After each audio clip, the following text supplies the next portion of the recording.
कबीरा ते नर अंध है, गुरु को कहिए और, हरि रूठे गुरु ठोर है, गुरु रूठे नहीं ठोर। कबीरा ते नर अंध है,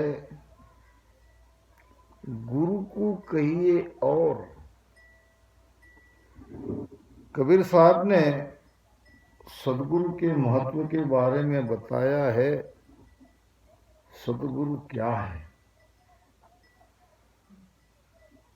सदगुरु मनुष्य नहीं है। सदगुरु तो उस सत्ता का नाम है जो सदगुरु के माध्यम से शिष्यों के घट में प्रकट होती है। हरि रूठे गुरु ठोर है, गुरु रूठे नहीं ठोर। भगवान भी रूठ जाए तो गुरु के शरणों में जाते ही भगवान को मनाया जा सकता है। मगर गुरु अगर रूठ जाए तो तीन लोक में कहीं जगह नहीं मिलेगी। महाराज फरमाते हैं, ठाकुर रूठा शीस गांव एक नर छाड़े, राजा मना उतर मुल्क सु बाहर काढ़े, बादशाह सुन खंड देव तो लोक छुड़ावे, धर्म राय सिर कोप नरक में माय पठावे, ठाकुर राजा बादशाह जारी आलग दो, गुरु रूठे सुख राम कहे, नहीं तीन लोक में ठोड़। ठाकुर रूठा शीस गांव एक ही नर छाड़े। अगर गांव का प्रधान, गांव का ठाकुर रूठ जाएगा किसी न किसी बात से, तो क्या होगा? ज्यादा से ज्यादा उस गांव से निकाल लेगा, उस गांव को छोड़ना पड़ेगा। और भी तो गांव है, दूसरे गांव में रह सकते हैं। राजा मना उतर मुल्क सु बाहर काढ़े, राजा के मन से हम उतर गए, राजा नाराज हो गए, राजा का क्रोध आ गया तो ज्यादा से ज्यादा उसके मुल्क से बाहर निकाल देंगे। और क्या करें?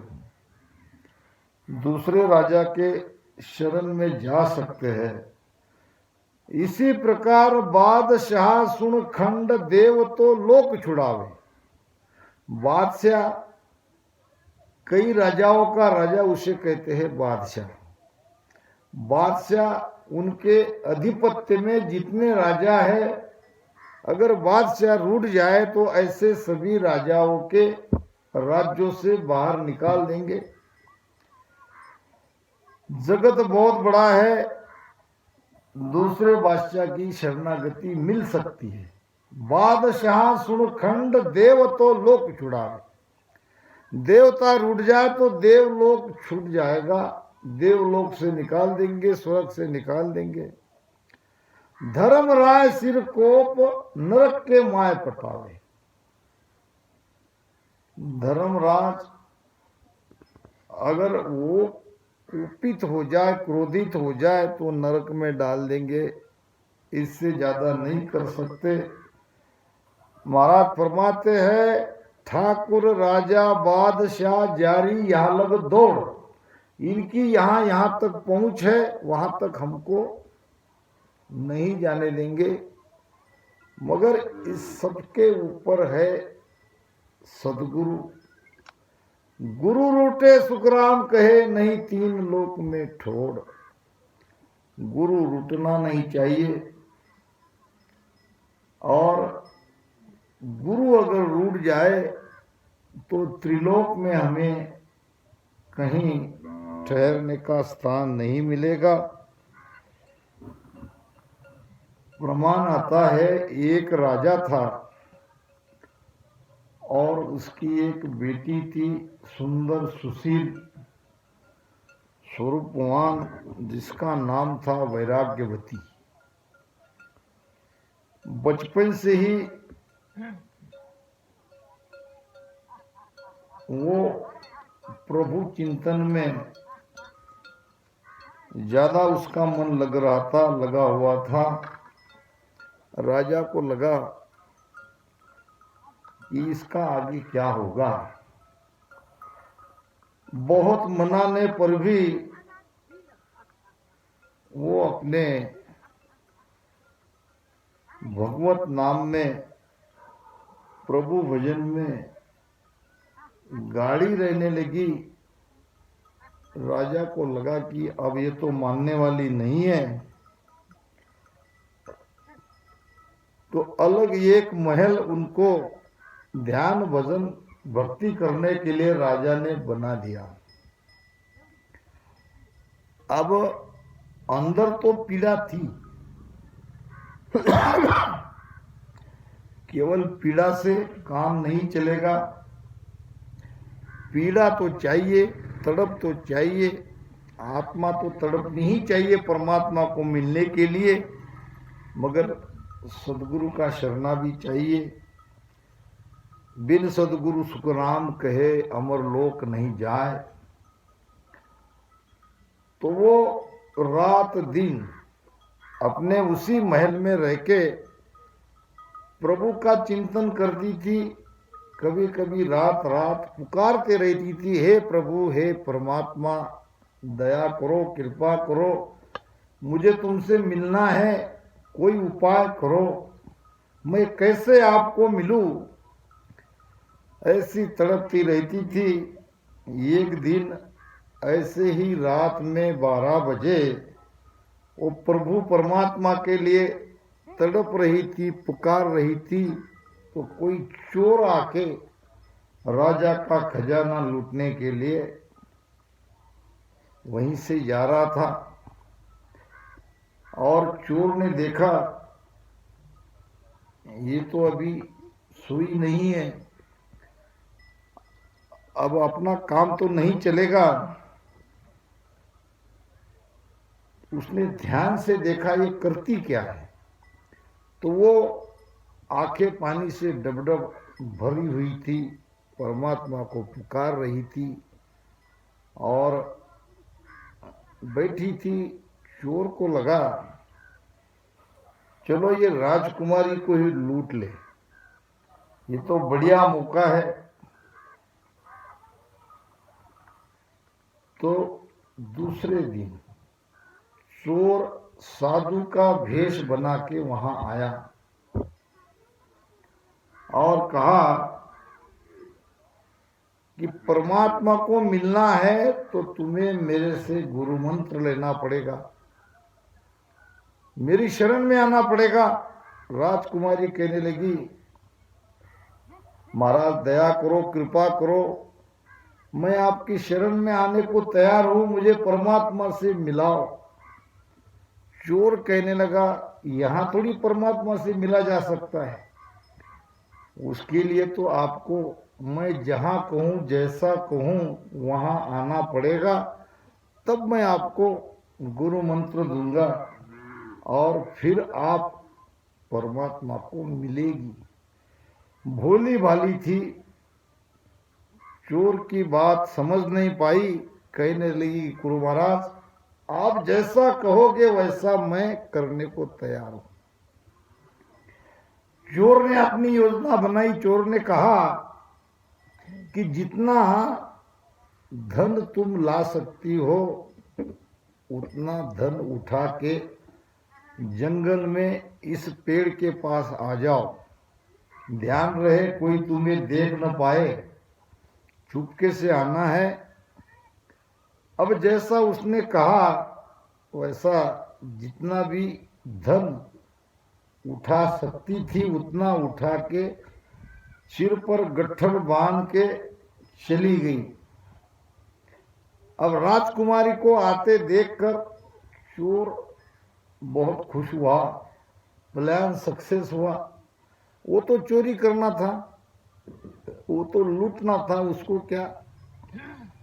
भोली भाली राजकुमारी आई और कहने लगी, महाराज ये आपने जैसा कहा वो मैंने लाया, इससे भी ज्यादा ला सकती थी मगर उठा नहीं पाती। तो ठीक है रखो, अब मैं तुम्हें गुरु मंत्र देता हूं। अब गुरु मंत्र क्या दिया,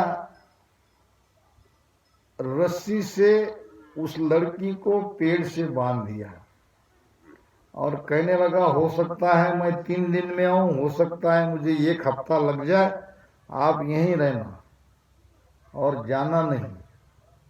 ये मैं तुम्हें बंधन से बांध के जा रहा हूं, दोबारा मैं ही आके इस बंधन को खोलूंगा, तुम्हें परमात्मा का दर्शन अवश्य होगा। अब उसको बांध दिया, पेड़ से चला गया।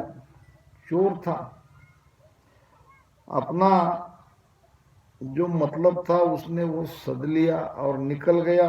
यहाँ राजकुमारी भूखी प्यासी पेड़ से बंधी हुई अपने गुरु के इंतजार में देखती रही। दिन गया, रात गई, भूख लगने लगी, तड़पने लगी और गुरु महाराज को याद करती गई। तो वहां से नारद जी आए। 2 दिन हो गए थे।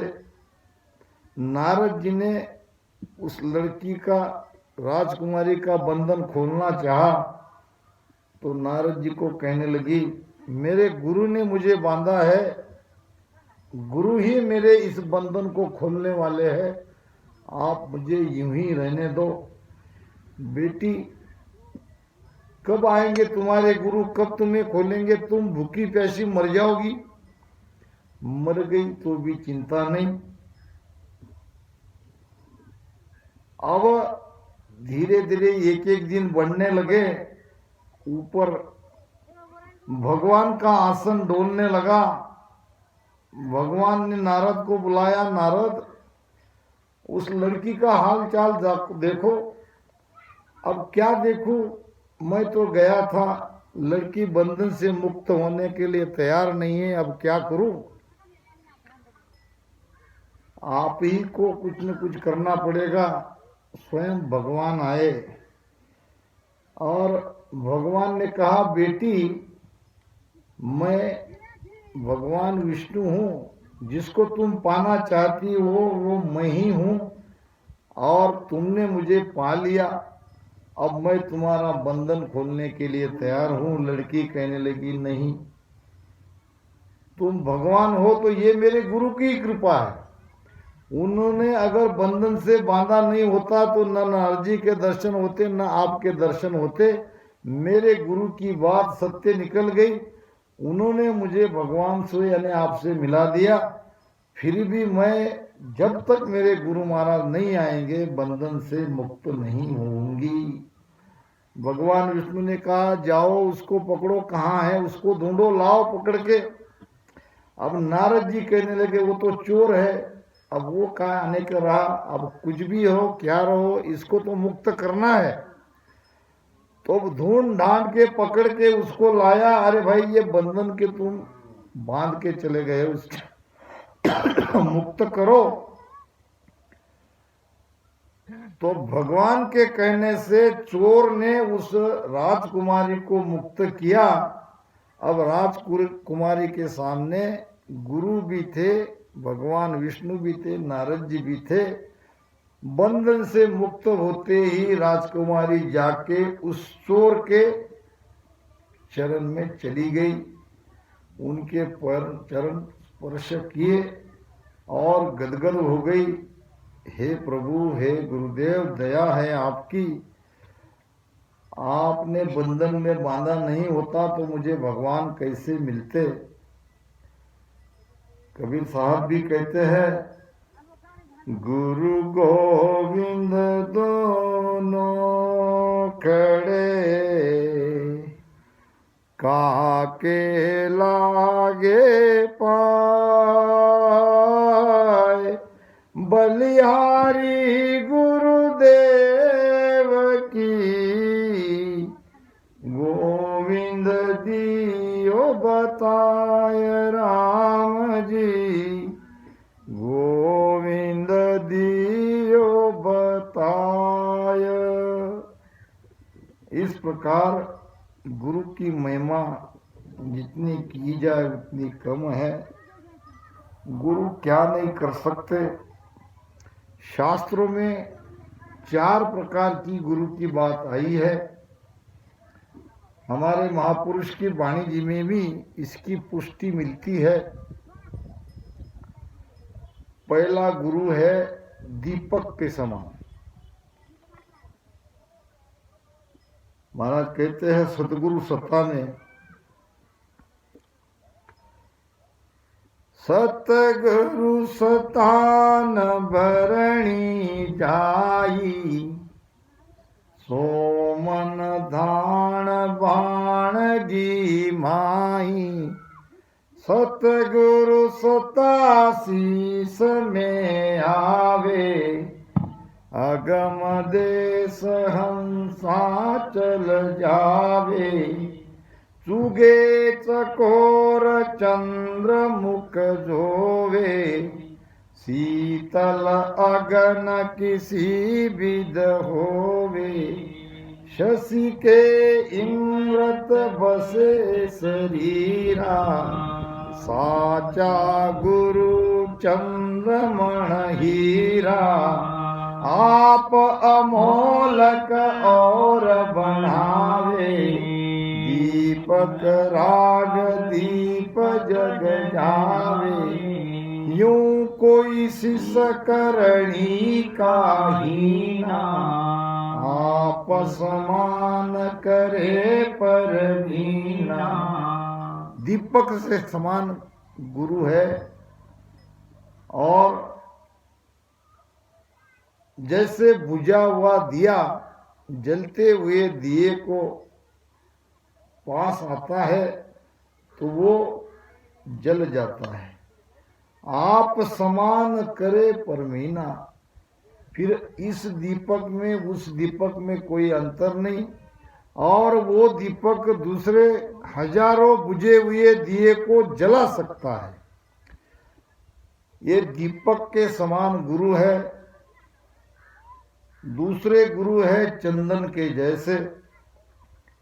उड़ उड़ भुजंग चंदन बन जावे यूं शिष तन की तपत बुझावे अंग ज्वाला व्यापे नहीं कोई यूं संगत सतगुरु की होई।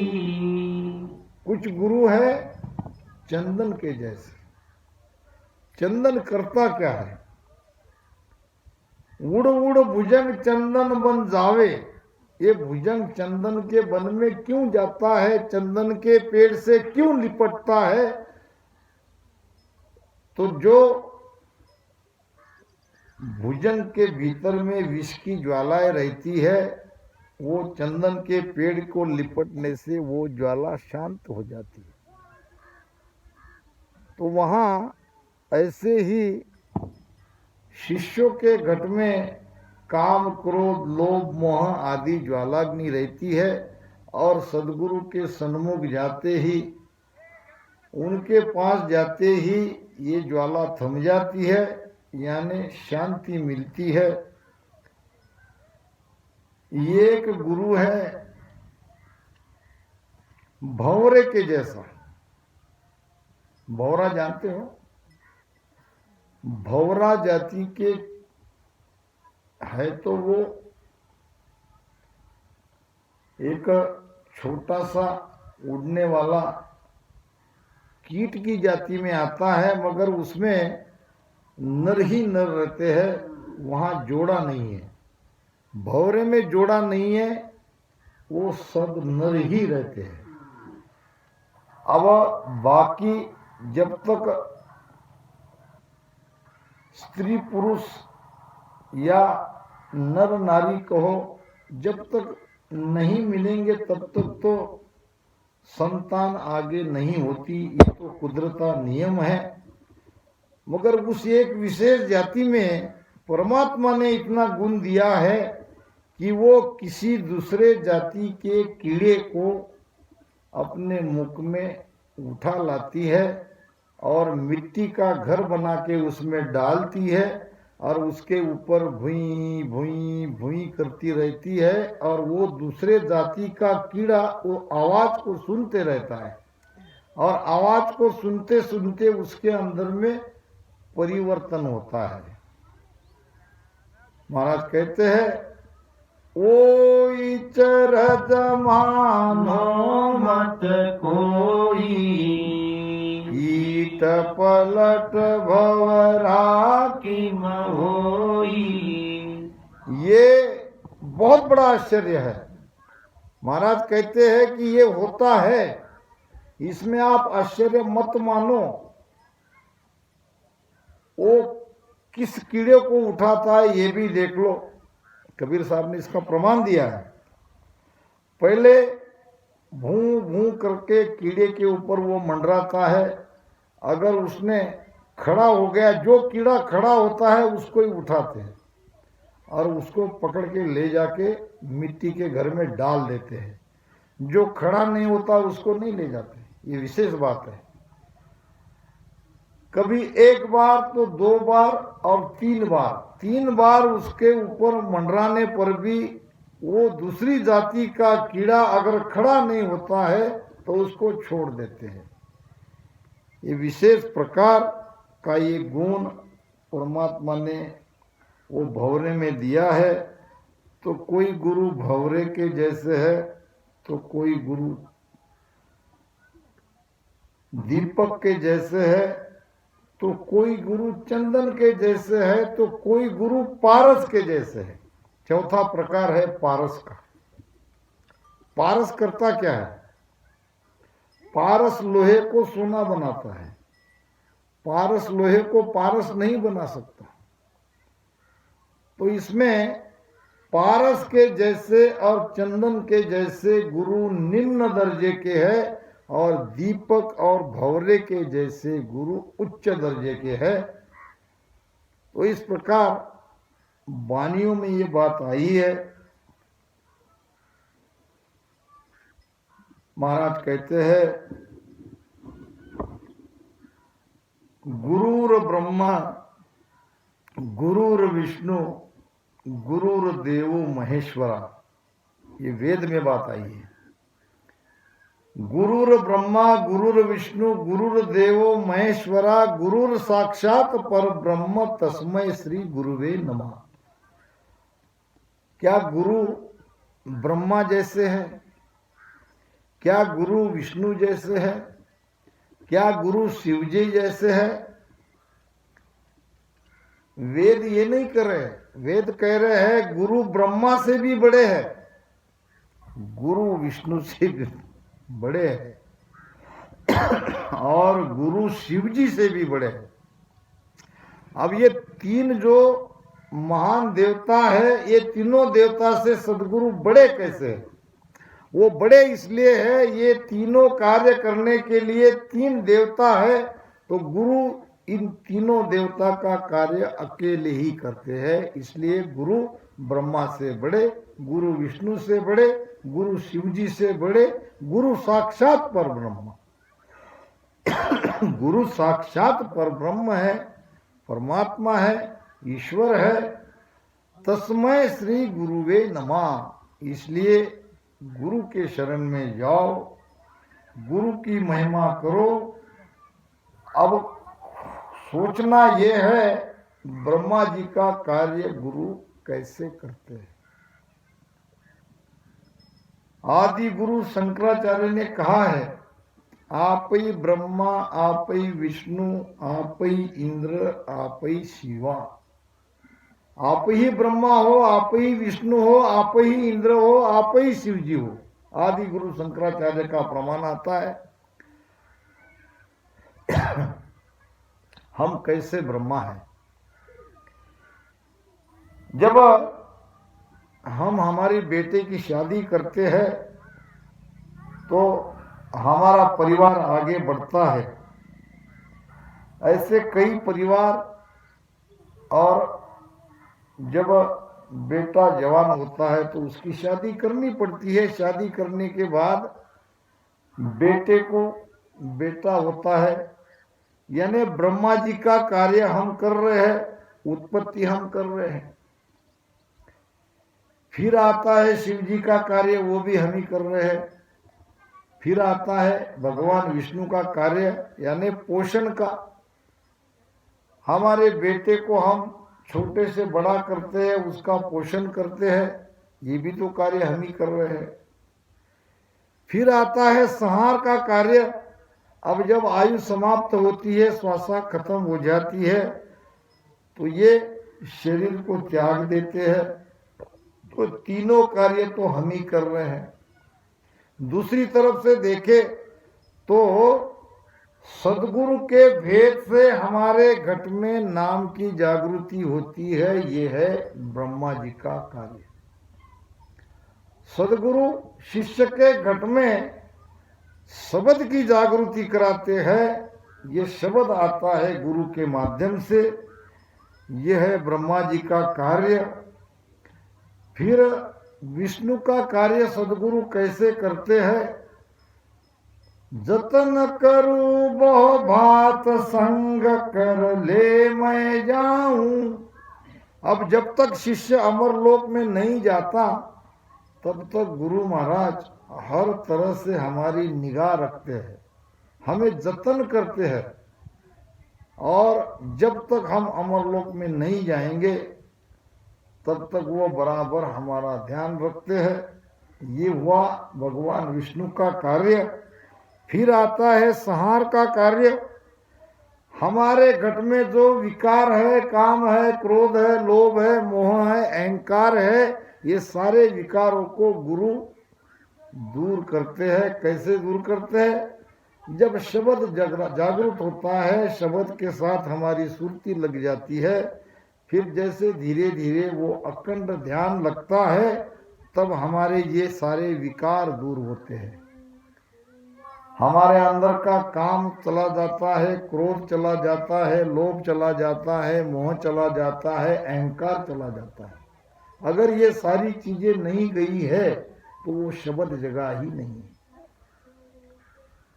भगवान गौतम बुद्ध को जब 12 साल की साधना करने के बाद आए तो किसी ने पूछा, भगवान आपने 12 साल वन में जाकर साधना करी, ध्यान किया, तो आपने क्या पाया?